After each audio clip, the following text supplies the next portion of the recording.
done a bit of a walkabout in town. I think shot about 5 or 6 shots on the Pan F because that's all that was left. But I also just happened to have my Mamiya C33 with me. When I do these trips, I always make sure I've got 1 or 2 of my old film cameras with me, and I have some Ilford Delta 400, which I haven't shot in a bit, so I'm looking forward to using this. So let's see how it goes. I've noticed 1 or 2 things that I think could work really well with square format. So let's see. It's got the minty smell back. Delta 400 smells like peppermint. Awesome.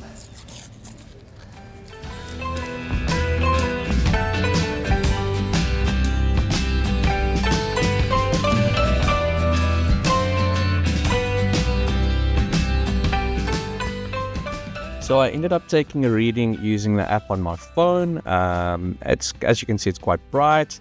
It fell right within the f16 rule, so it was like f16 of 400th of a second. I overexposed by about a stop and a half just to compensate for the shadow area, and I really like the shot. It's a bit messy, but I do like it. It's kind of mundane street stuff, and the sign reads Philadelphia Winkel, which translates to Philadelphia shop. And as you can see, you can buy pies, that's meat pies, milk tart, South African dessert, and rusks, which for those who are not familiar is like a South African version of, call it biscotti. But yeah, I do like the shot. There's something really nostalgic about it, and I really do like the tones I get from Delta 400 in it.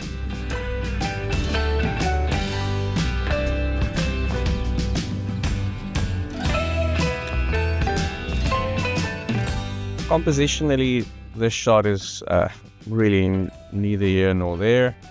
Yeah, it's a bit meh.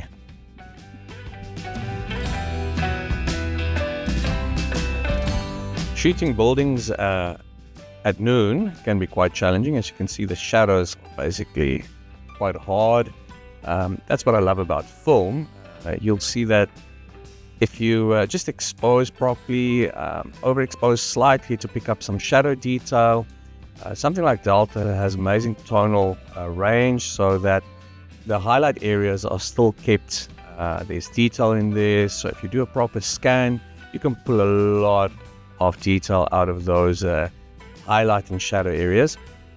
And the film actually stays quite smooth. It helps that it's medium format.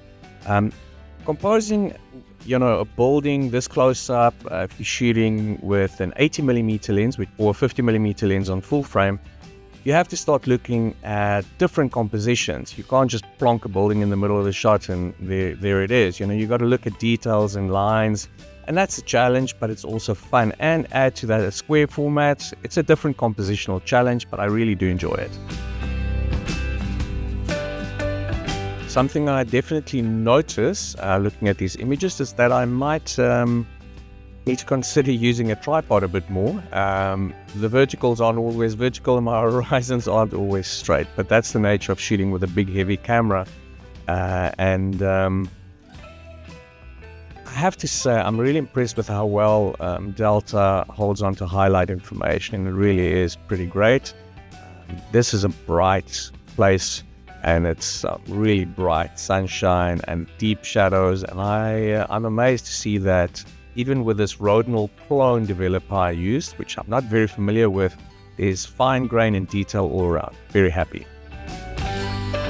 I finished up the roll of Delta 400, and yeah, I think that's an end to my morning. I had a quick beer at the local coffee shop, and I will see you back in the studio.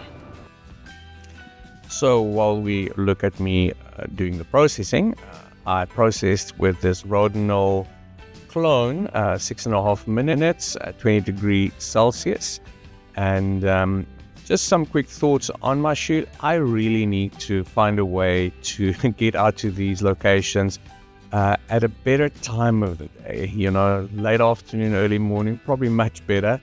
And I think 400 Delta, definitely a film that you can use for most applications. I would suggest that if you really want finer grain than that, 100 Delta 120 is almost unbeatable in the Ilford range. But that is my little excursion with Ilford Delta 400. I hope you enjoyed it. Cheers.